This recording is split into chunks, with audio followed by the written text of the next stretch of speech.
It was in the early 90s, when I was still a couple of years into the job and getting sent all over the damn state for backup shifts.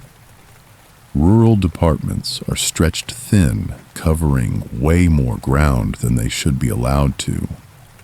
So I spent more time behind the wheel of a patrol unit than I did sleeping, especially when they tossed me into counties I didn't know shit about. There's this one night that stuck with me, though. It happened somewhere way up in the Olympic Peninsula. If you're familiar with Clallam County, or those deep backwoods around Forks and Nia Bay, you probably get the vibe I'm talking about. Just thick, dark forest, and barely any cell service even now, let alone back then. Anyway, I guess that area has always had its share of weird shit tied to it. There were these old stories that got passed around by the locals and some of the tribal folks about huge people living out in the woods, and I mean, really big, taller than any normal human should be. I never paid much attention to it, just chalked it up to moonshine legends or whatever people tell themselves in the dark.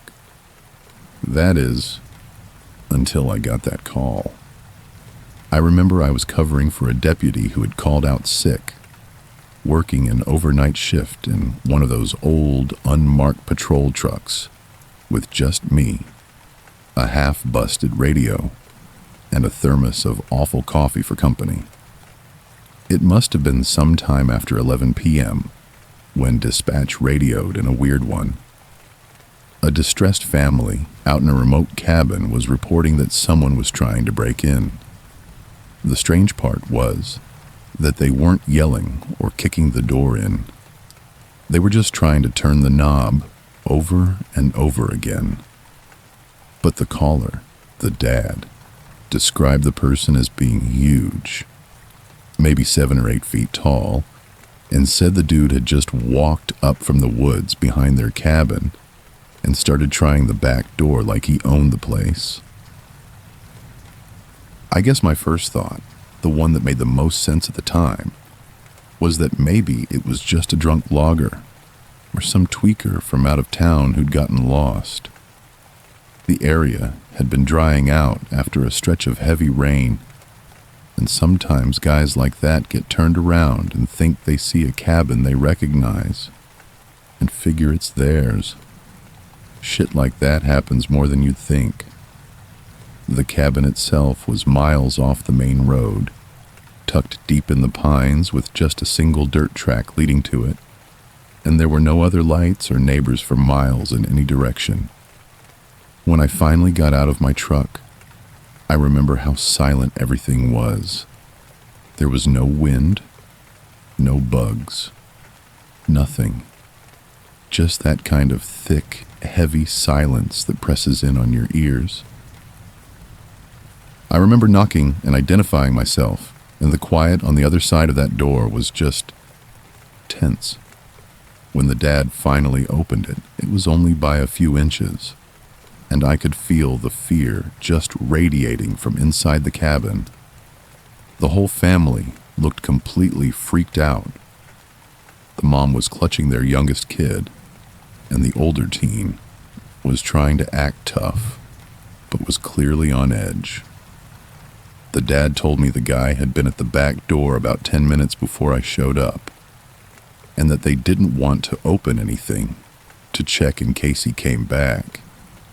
He mentioned that the knob had made this weird crunching sound, like it was being crushed or twisted way too hard, and that's when I started taking it more seriously. When I asked if anyone was still back there, the dad just shook his head and told me I should check it myself, that I'd see what he meant. At that point, my training just kind of took over. I remember my hand was already tight on my flashlight as I started to move around the side of the cabin, my radio clipped to my shoulder. I wasn't really scared yet, just alert, expecting to find a big guy having a mental health crisis, or maybe just an animal that had gotten too close to the house.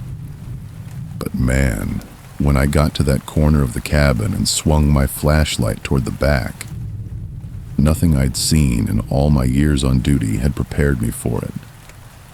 The beam immediately landed on the door, and we saw that the knob was just mangled.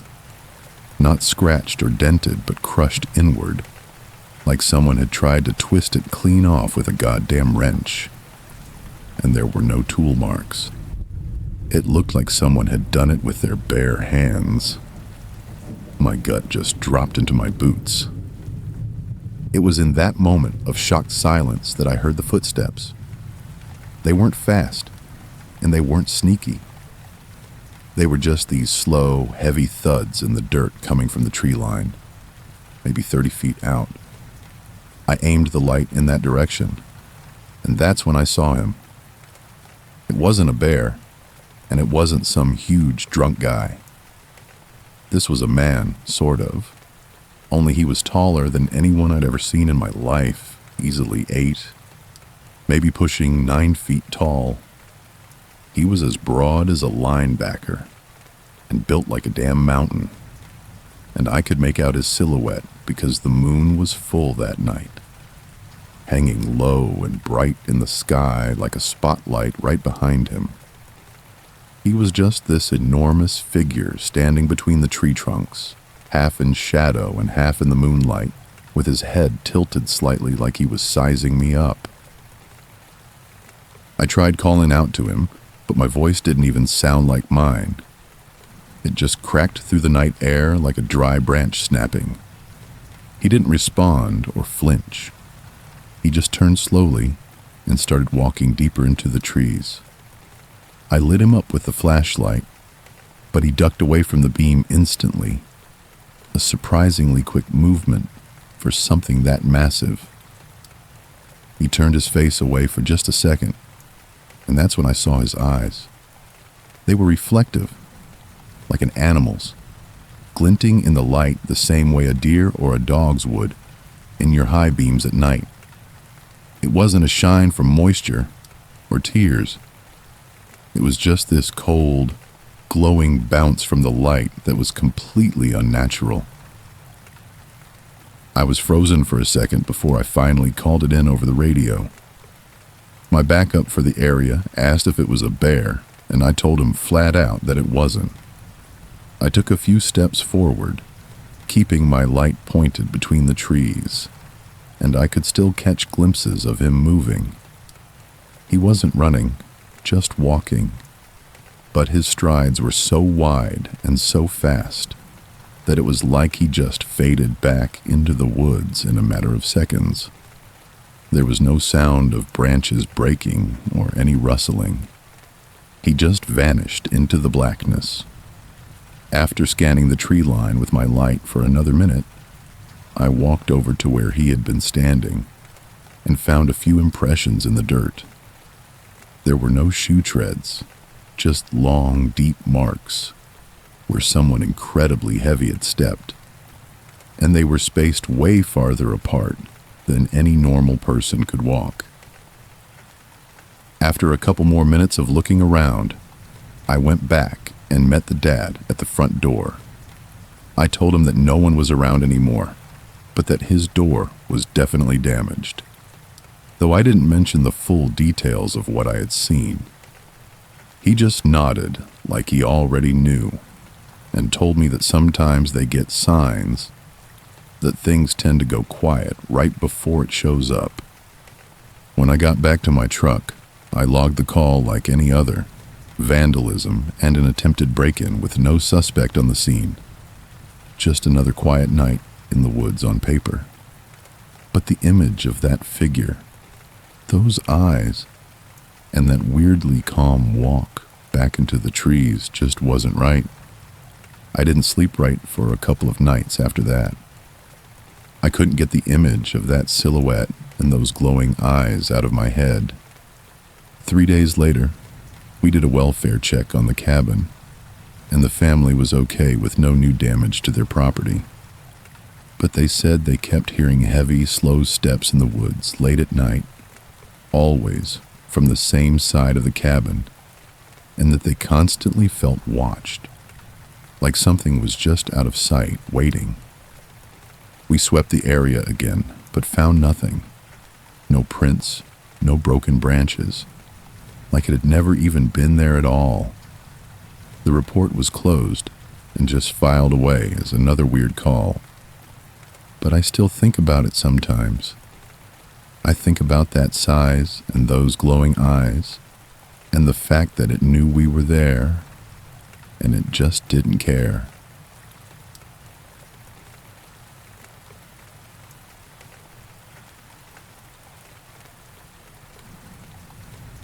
There's a certain wrongness that just sticks with you, even if you try your best to forget it. Just like what happened maybe 5 or 6 years ago, back when I was still pulling overnight response shifts, doing mostly traffic stuff and highway incidents, the kind of crap you see in the dark that just keeps you up long after your shift is over. The whole thing went down somewhere along Route 74 in North Carolina, and there's a certain stretch in that route that has a kind of bizarre reputation that got passed around in quiet conversations among the local departments. It's not the worst in the country or anything, but there are enough wrecks on it to make it a regular on the state's crash report summaries. It wasn't just a feeling. That road had a grim history. I remember hearing briefings about how, for a while, from 2012 to 2018, that stretch between Rockingham and Lumberton just seemed to have it out for people. It was the perfect storm of night driving, narrow shoulders, and what felt like something more than just bad luck. For context, I wasn't new to this kind of work. I'd been on response and patrol for years by then, and had seen the aftermath of some brutal wrecks, rollovers, head-ons, ejections, nothing pretty. But when you're doing midnights on a stretch of highway that even the locals avoid once the sun drops, you start to pick up on certain vibes, the kind of stuff they don't put in the official reports. As I recall, that night started like any other.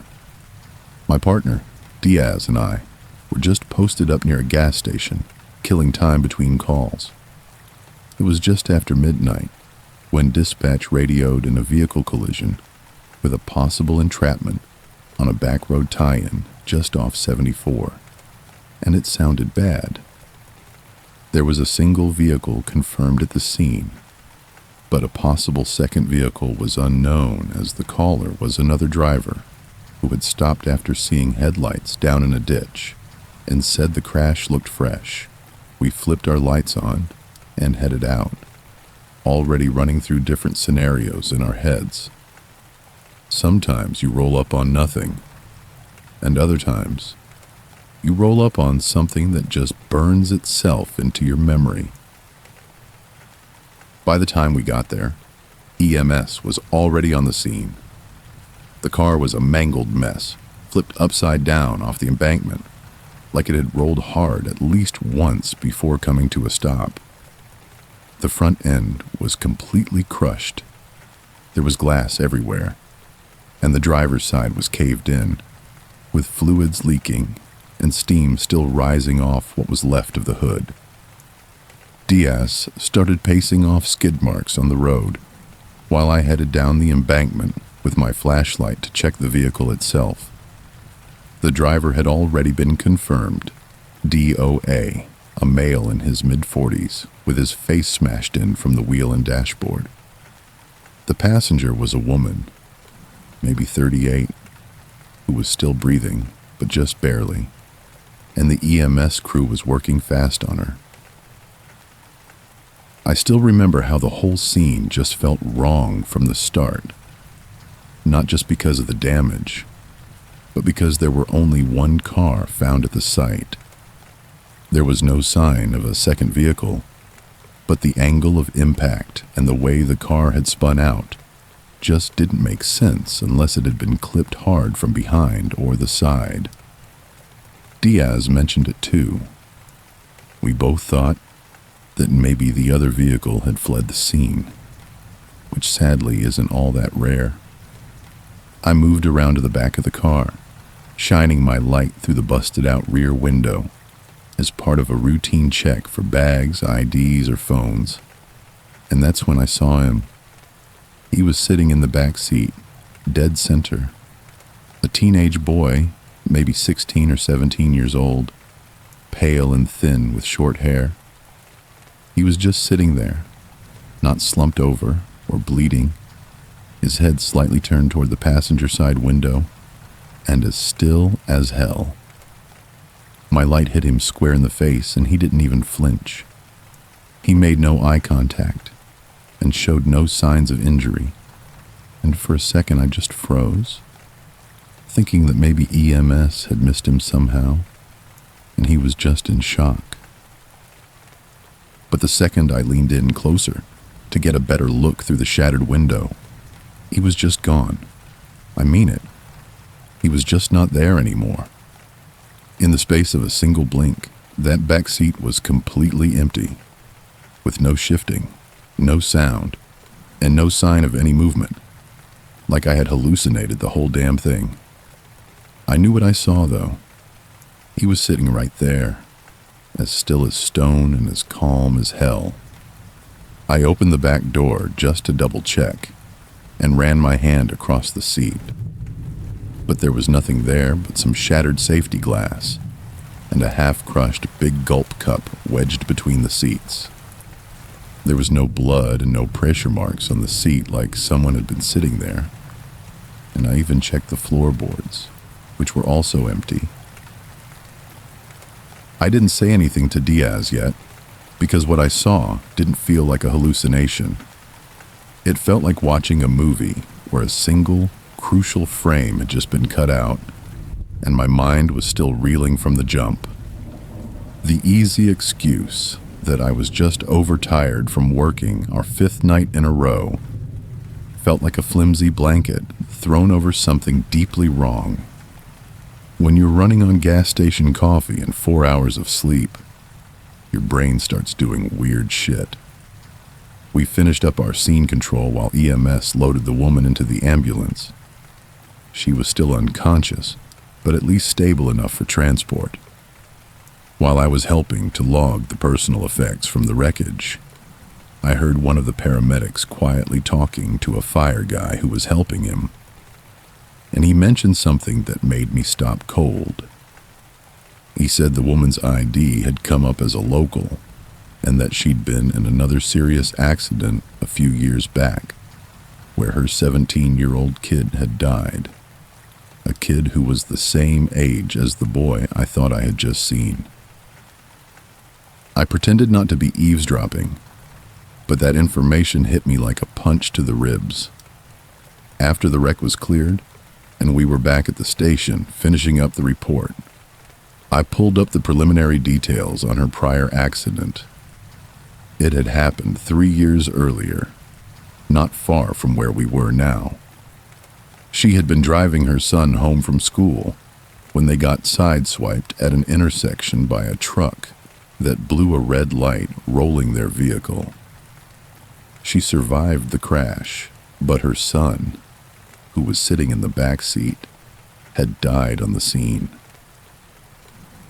The more I dug into the old report, the worse the feeling got. It had happened on almost the same stretch of road, barely 5 miles from where we had just found her this time. Everything just lined up too neatly. The age of the boy, the location, and the calm look on the kid's face that I had seen. It didn't feel like some random ghost story. It felt like a closed loop. I kept telling myself it was just my nerves and exhaustion playing tricks on me, that I probably just saw a reflection or an object, and my brain filled in the rest. Still, that image of the kid just sitting there wouldn't leave my head. He wasn't hurt and he wasn't panicking. He was just still, like he was watching over her, like he wanted to make sure she survived this time.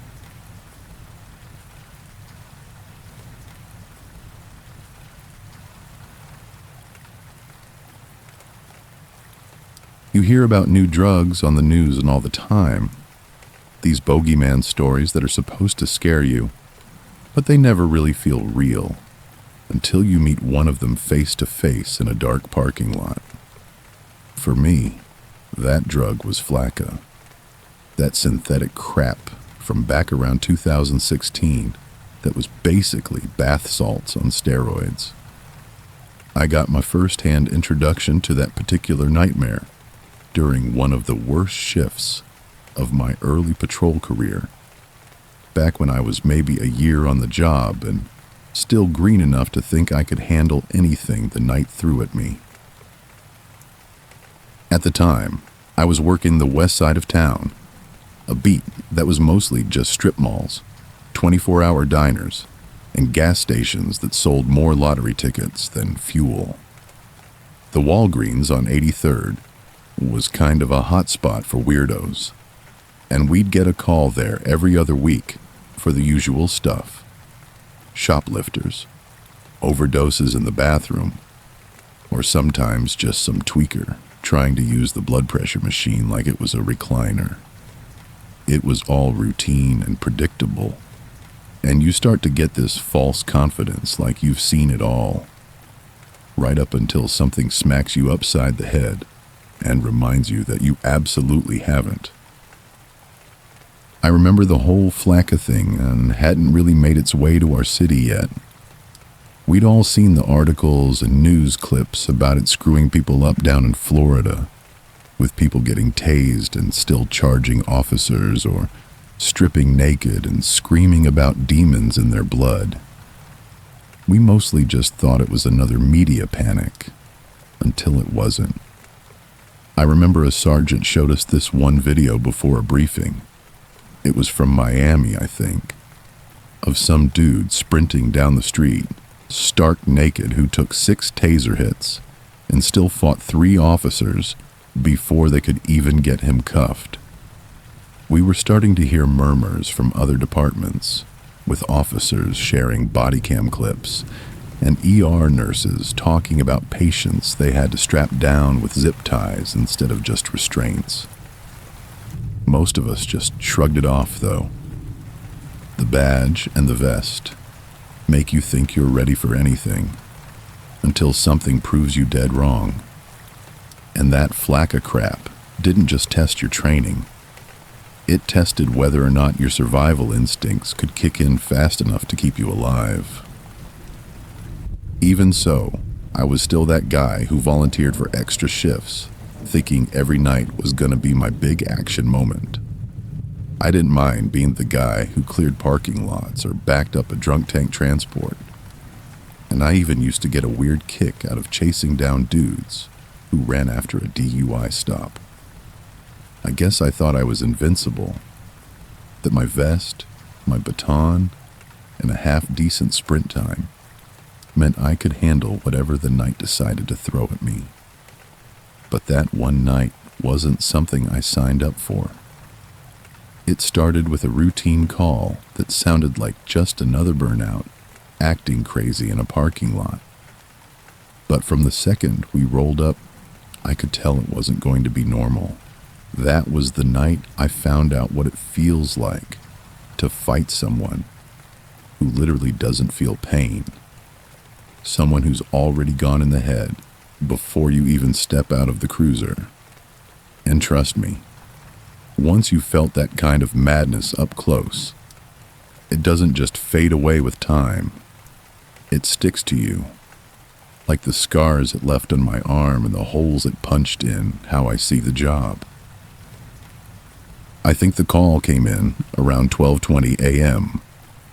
It was a disturbance in the Walgreens lot off 83rd, with a report mentioning a shirtless male who was screaming and reportedly smashing his head against a car windshield. I remember glancing over at Torres, my partner for the night, and we just gave each other that look, figuring it was another high school burnout or someone drunk off gas station vodka. We flipped on the lights and made our way over, calm as ever. The lot was mostly empty when we pulled up, with just one silver SUV parked crooked with its hazard lights going. But as soon as we turned into the lot, he stepped out from behind that SUV like he'd been waiting for us. There was no hesitation, no paranoid pacing. He just locked eyes with me. I swear his pupils took up his whole damn eyes, just wide, black marbles staring out of his face. He had blood smeared around his mouth, not a drip, but more like he'd either been in a fight or had bitten his own lips raw. The dude looked wired, but not in a panicked, tweaky way. It was more like he was focused, with a kind of tunnel vision that felt like it was zeroed in on me specifically. And then he let out this awful sound, kind of like a growl, but shrill and high-pitched, like static mixed with a scream. I barely had time to unbuckle my seatbelt before he was sprinting full speed toward the cruiser. I don't think I even got the door all the way open. I just remember the feeling of my foot hitting the pavement, and then the world was just a blur of motion and impact as his full body hit me, knocking me straight back to the ground. I didn't even get a chance to draw my weapon. I remember the back of my head hitting the concrete hard, and all I could see were his fists, just swinging fast and wild with no rhythm, just pure, mindless rage. Then he bit me. He sank his teeth into my shoulder and tore through the fabric of my uniform like it was paper. I felt my skin tear, and this hot, explosive pain shot across the top of my arm. But it wasn't just the pain. It was the way he looked while he was doing it, with his eyes wide and his mouth stretched into what looked like a smile. There was blood in his teeth. Mine or his, I couldn't tell. And I could feel his hot, ragged breath on my neck, like an animal feeding. Torres jumped in and hit the guy with a taser right in the side, but it did nothing. The guy twitched a bit and looked over at Torres like he was just annoyed, and then he went right back to trying to eat my damn collarbone. Somewhere in the madness of the struggle, he pulled out this little folding pocket knife he must have had in his waistband and just started stabbing downward in these wild, sloppy motions, like he was just trying to punch holes through me. Most of the hits landed on my vest, thank God, but he caught my arm twice, once in the forearm and once in the upper bicep, and each hit felt like a flash of white-hot lightning. I could hear Torres on the radio calling for backup, while he tried to wrench the guy off me, and he eventually tackled him sideways, which gave me just enough space to roll away and grab my baton. When I got to my feet, I saw the guy was still clawing and spitting and kicking like a feral dog, his face covered in blood and sweat as he grunted and muttered about shadows and things that weren't there. Another cruiser finally showed up, and 2 more officers piled on, but the guy's strength was just unreal. I remember thinking it shouldn't be possible, that even with 5 of us on him, it was still a fight just to keep him from getting loose. The guy wasn't big, maybe 170 pounds max, but he fought like a damn gorilla and just would not stop thrashing. Even after we got him cuffed with his legs pinned, he was still trying to bite whoever got too close. The standard restraints didn't work. The guy actually bent one of the metal wrist straps by just slamming his arms against the ground over and over. We had to get a spit hood on him, while another officer grabbed flex cuffs from their gear bag, and eventually we had to hog tie him. We had his ankles crossed, his knees pinned, his arms flex cuffed behind him, and it still took 2 of us kneeling with our full weight just to keep him from slamming his head into the pavement. I remember looking down at him and thinking that he shouldn't even be conscious, with the amount of force we were using. But he was grinning, with blood on his teeth and his eyes wild, like he was loving every single second of it. The paramedics showed up after we finally got him fully subdued, and they had to sedate him just to get him on the gurney. I think it took 2 full doses before he finally went limp. One of the medics took one look at me and my shredded uniform and just muttered the word "flakka." Like that single word explained everything. And I guess in a way, it did. The drug jacks up your dopamine and adrenaline so bad that pain basically just stops registering, which explained why the taser barely fazed him and why the stabbings weren't even calculated. It wasn't personal. He was just gone. Gone in a way that scared me way more than any gangbanger ever had. Because you can reason with anger, and you can work with scared. But this was something else entirely. I ended up in the ER that night with a shredded vest, some nasty bite marks on my shoulder, and a bunch of stitches in my arm. The guy who attacked me was sedated and cuffed to a hospital bed. And when he finally came to, he didn't remember a single thing. He had no clue where he was, what he had done, or why he was covered in blood. It was like his brain had just blacked out for the whole damn thing. They kept him under observation for a few days, and then transferred him out, and I never saw him again. I stayed on the job, and I still wear the badge. But after that night, I never looked at a routine call the same way again. Whatever was in that dude, whether it was just the drug, or something darker that was riding along with it, I don't know. But it wasn't human, not in that moment.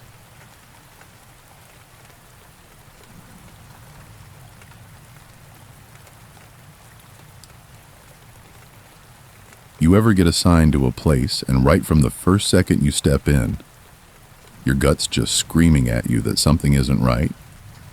I guess that was me back in 2013 when I got temporarily dumped into this juvie center somewhere in Texas.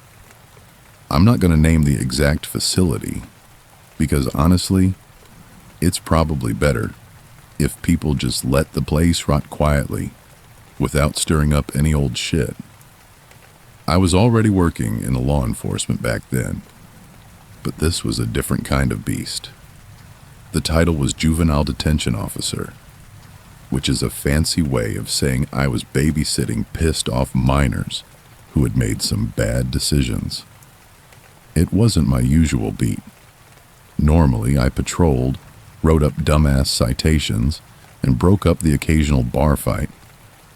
But the overtime was good, and they were desperate for bodies after a bunch of full-timers had quit. So I figured, screw it. A few months of extra cash for some easy work couldn't hurt. If you could have seen the facility itself, you'd know what I mean about that bad feeling. The place was creepy as hell, looking like it hadn't been touched since the mid-'80s. It had this permanent, lingering smell that was a mix of mold, bleach, and just sadness all cooked together in the humid Texas air. The lights in the hallways buzzed and flickered constantly, like they were one bad storm away from giving up completely. The whole place just had urban legend written all over it. You know, the kind of spot you dare your buddies to break into after midnight back in high school. For some context, Texas had been pushing reforms for its juvie centers pretty hard around that time, especially after that big 2007 Texas Youth Commission scandal broke out, where all the abuse cases got splashed all over the news. So by 2013, they were shuffling staff around and retraining people, basically just throwing band-aids on bullet wounds. That's probably why they were fine with tossing a regular patrol guy like me into a cell block with a bunch of angry teens. The block I ended up working had about 10 small plain cells, each with just a bed, a toilet, and a detention mirror bolted to the wall. If you don't know what that is, a detention mirror is a special kind of mirror they use in correctional facilities.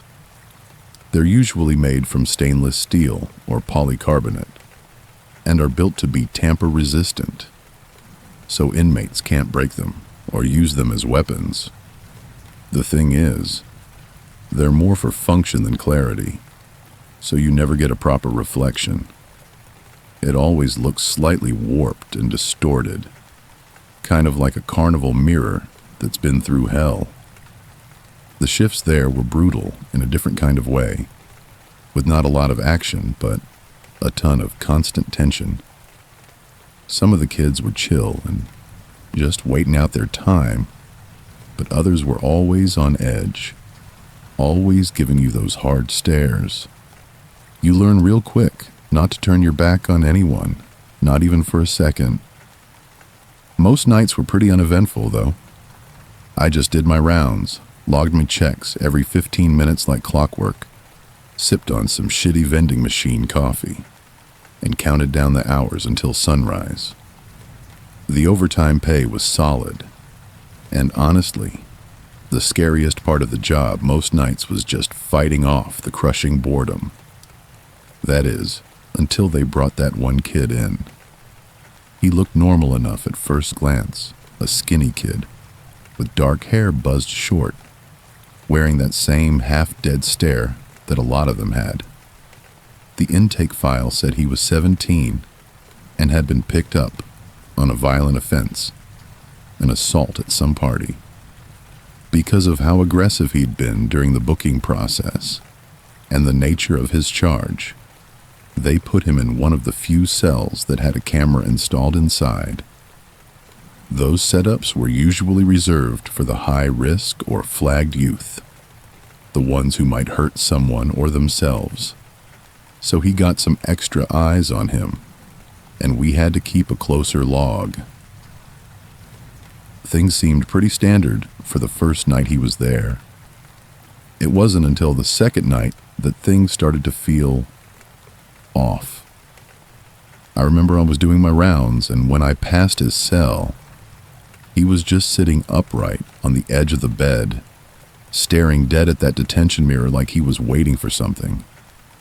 He wasn't moving, and he wasn't blinking. He was just watching.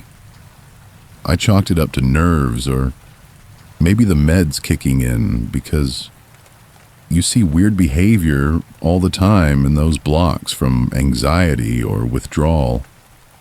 But there was something about the way he sat there, almost like he wasn't just looking at himself, but like he was looking through the mirror at something on the other side. By the third night, the kid was starting to creep everybody out, not just me. Other officers doing rounds were talking about how he barely moved or talked, just kept fixating on that damn mirror like it was a TV playing the worst show ever made.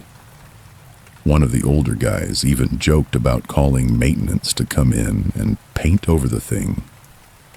Then one night, I was doing my usual sweep when the overnight monitor buzzed me on the radio, his voice real panicked. He told me to drop whatever I was doing and look at the live feed for holding room 5, which was the kid's cell. I cut across the block to the monitoring room, with my stomach already knotting up.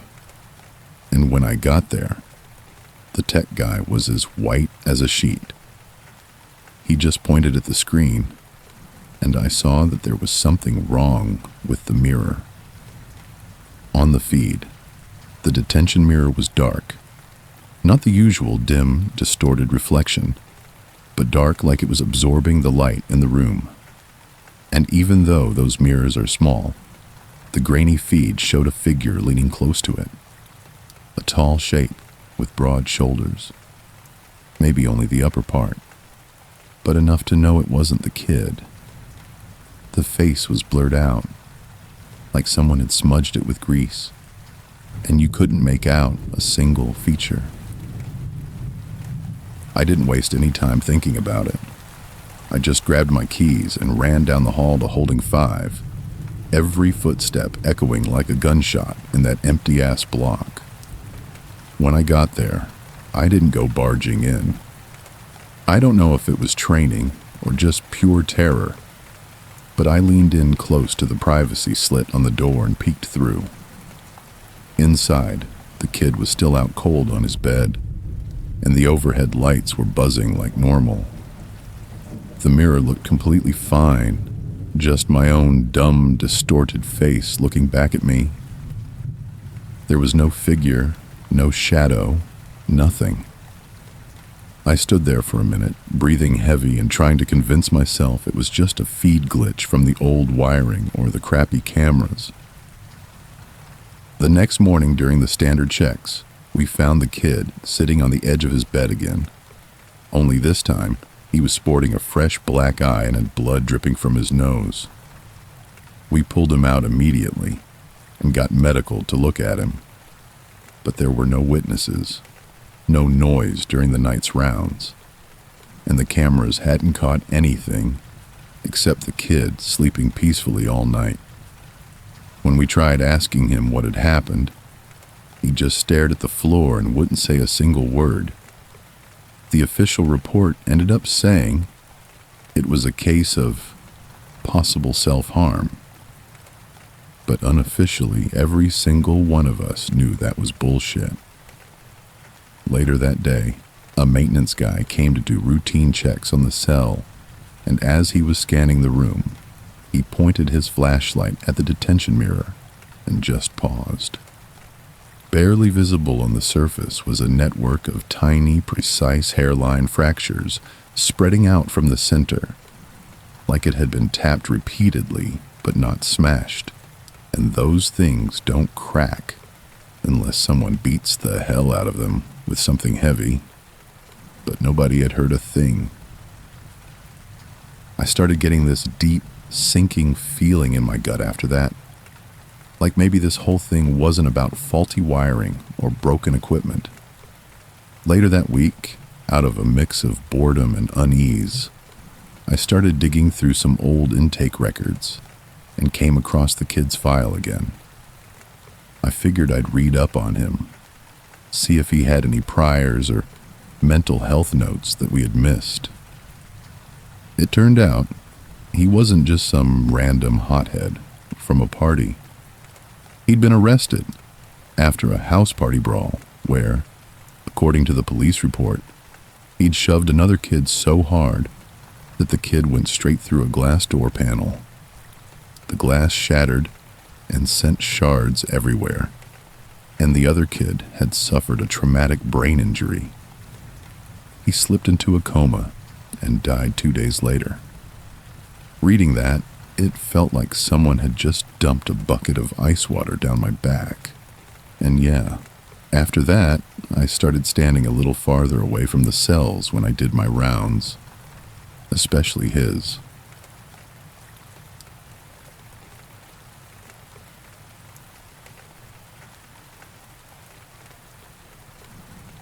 I guess this all happened about 11 years ago. And I'm not going to name the exact town or the station because, small town folks are protective as hell. And the last thing I want is to stir up old rumors. But yeah, it was somewhere deep out in Montana. Way out where the air just smells like pine trees and cow shit. At the time, I had just graduated from the police academy. So I was fresh out with a badge that was still shiny and boots that were barely broken in. You know how it is when you're new. They don't throw you into the big city beats right away. They usually send rookies out to the smaller stations first to get your feet wet, to get used to the boredom and the paperwork, and to deal with the occasional meth head trying to pick a fight with a mailbox. It was some real glamorous stuff. When you're the new guy, they don't exactly roll out the red carpet. The first assignment they gave me was to this beat-up old station on the edge of a nowhere town. A place you could seriously blink and miss if you weren't paying attention. I guess it made sense though, because around that time, Montana was trying to breathe some life back into the old rural departments after a wave of budget cuts a few years earlier. I even remember an article in the Missoulian around 2010 about how rural stations were getting overrun with tiny budgets and retiring officers, so I suppose they just stuffed new guys like me into the gaps, especially in stations that were basically one busted coffee maker away from falling apart. I remember the first time I saw the station, I just got this weird feeling. The whole place felt like it was straight out of a bad cop show. The lights flickered constantly, the vents rattled and whined whenever the heat kicked on, and the whole place just reeked of old paper, burnt coffee, and wet carpet. I think it had maybe 6 officers total, if you counted the part-timers. So on any given night shift, it was usually just me and one other guy manning the entire place. The days were a little busier, but barely, and the cells in the back were maybe used once a week for the town drunks or some dumbass teenagers caught stealing gas. The nights were so dead quiet it almost felt wrong, like the building itself was just sitting there, waiting for something to happen. I remember being 23 back then, and I suppose I still had that dumb rookie feeling. The one where you think just wearing the uniform is enough to make you invincible. I figured it'd be an easy gig, where I could maybe write some speeding tickets, deal with a bar fight or two, and just rack up some experience before transferring somewhere real. On most nights, it was just me and another officer on shift. Usually a guy I'll call Officer Blake. Blake had been on the force way longer than he wanted to admit, but didn't have enough years in to retire yet, so he just stayed buried in paperwork most nights. I'd pull front desk duty, maybe answer the phone twice, and spend the rest of the time trying not to nod off. In a town that rolled up its sidewalks at 9 p.m., you knew that if anything happened after midnight, it usually wasn't anything good. And you know, a place like that always has its stories. We heard all the usual small-town cop ghost stories too, like stations built over old cemeteries, ex-cons haunting the locker rooms, whatever stuff the older guys told to screw with rookies like me. I didn't buy into any of it, though. I figured that, if anything, the worst thing I'd have to deal with was maybe a raccoon getting stuck in the evidence room again. The building, though, it had this heavy, weird feeling sometimes. I remember certain doors would just creak open on their own even when you were sure you'd locked them. Our keys would go missing for hours at a time and then turn up in places that made 0 sense, like inside the coffee maker's filter basket once. It was the kind of stuff you wanted to laugh off, but that kind of stuck with you a little longer than it should have. You could try to blame it on being tired, sure, or a bad memory, or drafts from the old building and its noisy pipes.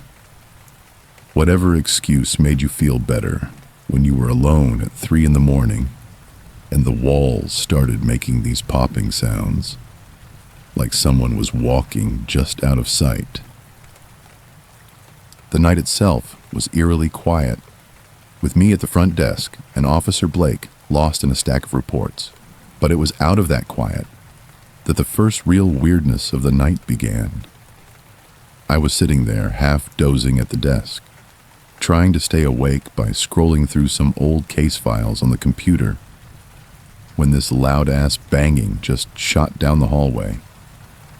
I'm not talking about a little knock. This was a full-on, someone kicking the walls kind of banging that echoed through the whole station. It must have been about 2:30 a.m., prime zombie hour. My chair clattered back, as I jumped to my feet, my hands instinctively grabbing my flashlight and keys like my life depended on it. When I looked over at Blake, he just glanced up from his papers with this annoyed kind of face and didn't even stand up, which was typical. I mumbled something like I'd go check it out and headed toward the holding cells in the back. As I walked, I couldn't shake this weird feeling in the pit of my stomach. Me and Blake had checked the logs earlier in the night, and there was no one booked into the cells before our shift started. There was no paperwork, and there were no reports, and the day crew hadn't mentioned anything either, which just didn't make sense. If there had been someone back there, protocol meant there'd be a full incident report, a medical check, the whole 9 yards. The hallway leading to the cells was long and kind of narrow, lined with these cheap-ass buzzing fluorescents, and I swear that with every step I took, the lights overhead flickered just a little more. It felt like I was walking into the world's shittiest haunted house. When I finally got to the end of the hall, the cells were just empty. Every damn cell was wide open and spotless, without even a whiff of piss or puke, like you usually get when someone's been holed up for a few hours. My heart was hammering against my ribs, so hard it felt like it was trying to punch its way out of my chest. I just stood there like a moron for a solid minute, my flashlight beam bouncing all over the empty rooms, half expecting some drunk asshole to pop out from behind a bench or something. But there was nothing, and I even checked the bathroom, which was also empty. I remember trying to tell myself it was just the pipes, or maybe the old building settling. You know, all those old station bullshit excuses. And I walked back toward the front, feeling like a complete idiot. It couldn't have been more than 20 minutes later, or maybe it was less, since time gets weird when you're trying not to shit yourself. When it happened again, only this time it was way louder and way angrier, like someone was pissed they didn't get their last call or something. The sound was so loud this time that Blake shot up from his desk too. We both grabbed our tasers and didn't even bother radioing it in, because who the hell were we gonna call anyway? It was just the two of us in that whole damn station. We started moving down the hallway together, side by side this time, as I kept my flashlight trained dead ahead on the cell block, my hand trying not to shake. Blake kept his aim a little higher, covering the doors as we went. When we finally got to the holding cell block, it was the same damn thing, empty and completely silent. The only difference was that the door at the very end of the hallway, the heavy metal one that led to the old evidence locker, was now cracked open. Now, that door was a beast. It had a metal core, and took 2 hands and some serious shoulder to open even when it was unlocked. And it was supposed to stay bolted shut, unless someone with the big master key from the sergeant's office opened it. There was no draft in the world strong enough to move that door. Blake and I just stood there, staring at it, and I remember feeling the hair on my arms stand straight up. It was a full-body warning, you know? Like every caveman instinct I had was screaming at me to get the fuck out of there. For a moment, neither of us said a word. We just looked at each other, gave a slight nod, and backed away slowly. We didn't even try to be tough guys about it. We just walked our asses right back to the front desk and pretended we hadn't just seen the freakiest shit of our lives. Later that morning, after the day crew had shown up, we poked around a little bit, and that evidence room door was slammed shut again and locked, just like it had never moved. Of course, nobody believed us. They all just laughed it off, and made jokes about us watching too many horror movies. But one of the old-timers, Officer Reynolds, a guy who'd been around since the 90s, pulled me aside while I was grabbing a coffee. He said real quiet, like he didn't want the others to hear, that way back in '92, a guy had hung himself in one of those cells. The man had been picked up for a bad assault that left his girlfriend in a coma, and apparently, he decided he wasn't going to face the music. They found him during the shift change, swinging from a twisted bedsheet tied to the upper bars, and he had been dead for hours before anyone noticed. After he died, I guess that's when the weird shit started happening. The banging, the keys vanishing, cell doors slamming shut on their own. They were just little things at first, nothing big enough to shut the place down. But you better believe that after hearing that story, I started double-checking every damn lock in that place before sundown. And that wasn't even the worst of it yet. The quiet in the station felt different for the next day or two, heavier somehow. When me and Blake came back for our next shift a couple of nights later, that feeling hadn't gone away. We tried to act like nothing had happened, but the truth was, every little creak and pop in that damn building made us jumpy as hell. We didn't talk about the door or the banging, as if ignoring it hard enough might make it go away. The whole department started getting weird around that time too, with little things stacking up, like radios cutting out for no reason, and doors that had been double-checked being found wide open. One morning, the intake room's computer just fried itself, sparks and all, even though it was barely 5 years old, and the tech guys just blamed it on old wiring.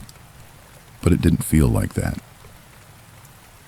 Then one night, maybe a week after the banging incident, I was stuck alone at the desk while Blake was out on a call.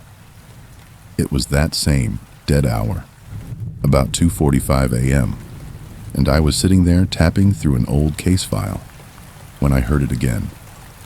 It was the banging, but it wasn't coming from the holding cells this time.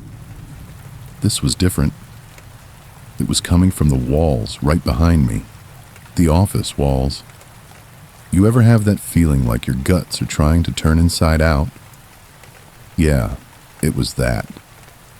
I grabbed my flashlight, stood up, and just listened as the banging continued, faint but steady, with the same rhythm as before, even though there wasn't a damn soul in that part of the building except me. And then, as I was standing there listening, the lights cut out.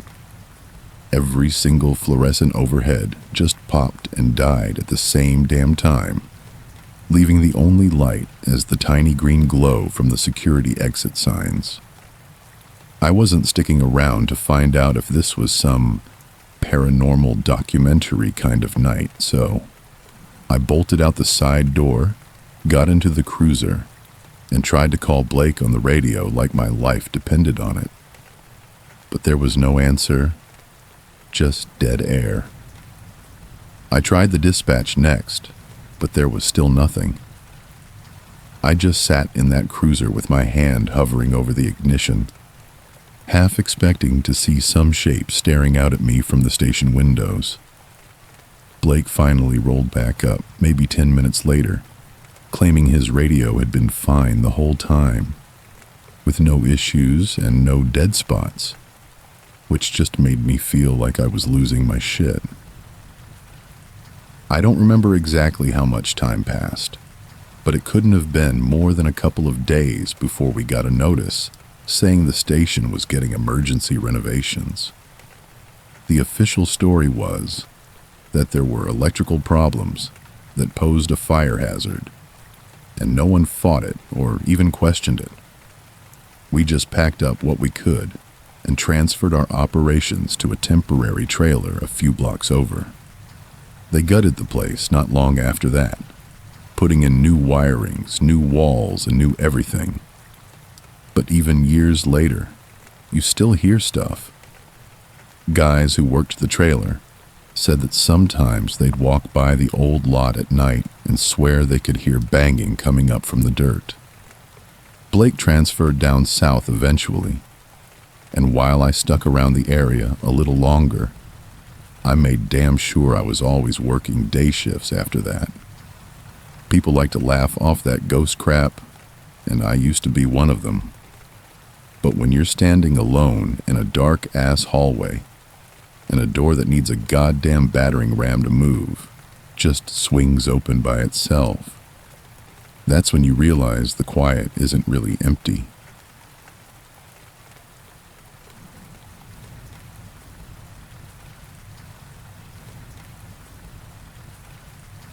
That's the last story I have for you tonight. Thank you for spending this time with me. A quiet like and subscribe helps these tales find others who enjoy the dark. You're always welcome to share your thoughts in the comments below. My voice will be gone in a moment, and you'll be alone with the sound of the rain. Try to let it soothe you, and try to get some rest. Just be sure your doors are locked. Until next time.